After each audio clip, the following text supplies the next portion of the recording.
January 28, 1992, Singapore. An agreement establishing the ASEAN Free Trade Area, or AFTA, is signed. The economic cooperation aims to maximize the realization of the region's potential in trade and development, lowering tariffs through the Common Effective Preferential Tariff Scheme, or CEPT. With AFTA, ASEAN has liberalized trade in goods and services, as well as foreign direct investment, to forge a stronger and fully integrated ASEAN economic community. Celebrate ASEAN, 50 years of building. One vision, one identity, one community.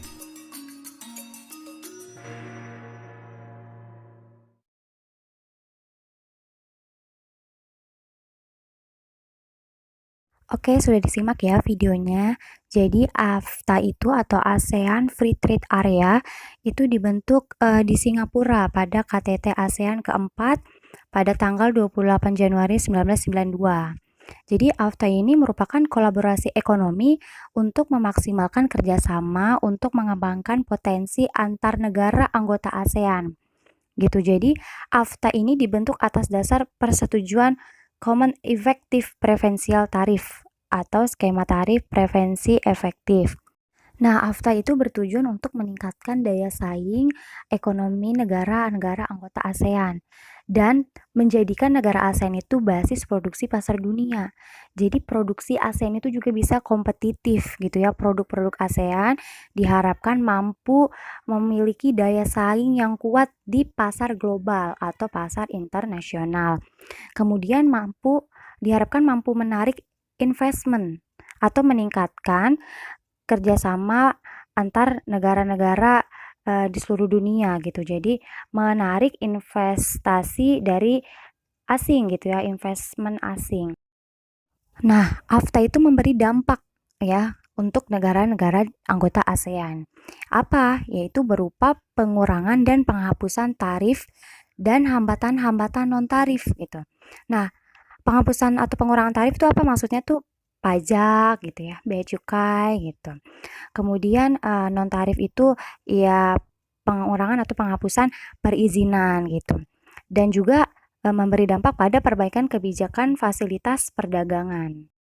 Nah, karena adanya AFTA, jadi negara-negara anggota ASEAN ini kegiatan ekonominya itu lebih luas ya.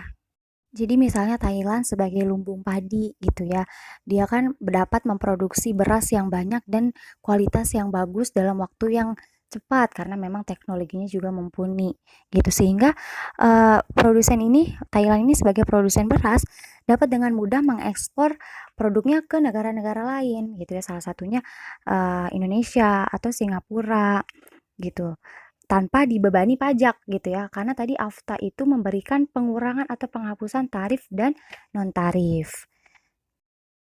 Nah, karena AFTA, produksi dari suatu negara itu bisa dirasakan atau digunakan oleh kita sebagai konsumen gitu ya di berbagai negara kawasan ASEAN. Jadi konsumen tuh jadi makin banyak pilihan gitu ya akan suatu barang. Jadi beragam juga kualitas dan harganya gitu. Sehingga kita misalnya gitu ya bisa memakai produk dari Vietnam gitu atau negara-negara kawasan ASEAN lain. Misalnya seperti sepatu, tas, atau elektronik dan sebagainya. Nah, hal ini akibat kerjasama ASEAN tadi gitu ya. Akibat adanya AFTA ini gitu.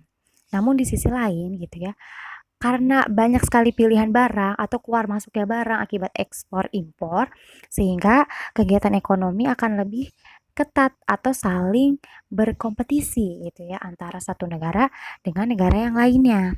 Kemudian interaksi antar ruang ini gitu ya, selain tadi dipengaruhi oleh produsen gitu ya, negara yang memproduksi barang, kemudian negara-negara yang menjadi konsumen gitu ya atau menjadi pusat pemasaran gitu ya.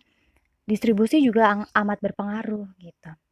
Nah, distribusi barang ini atau menyalurkan barang gitu ya sampai kepada tangan konsumen ini tidak lain dipengaruhi oleh perkembangan transportasi dan teknologi seperti yang kemarin kita bahas gitu. Jadi sekarang kan transportasi sudah canggih gitu sehingga barang yang dikirim itu bisa lebih didistribusikan itu lebih cepat gitu ya.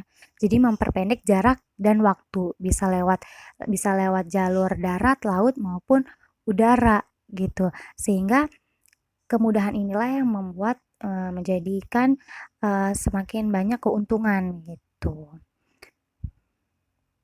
Oke, alhamdulillah sudah selesai materi hari ini. Semoga bisa dipahami gitu ya dan menjadi ilmu yang bermanfaat. Kemudian tetap semangat belajar dan pelajari materi selanjutnya tentang pengaruh konvensi lahan pertanian ke industri dan pemukiman terhadap perubahan ruang dan interaksi antar ruang. Oke, terima kasih.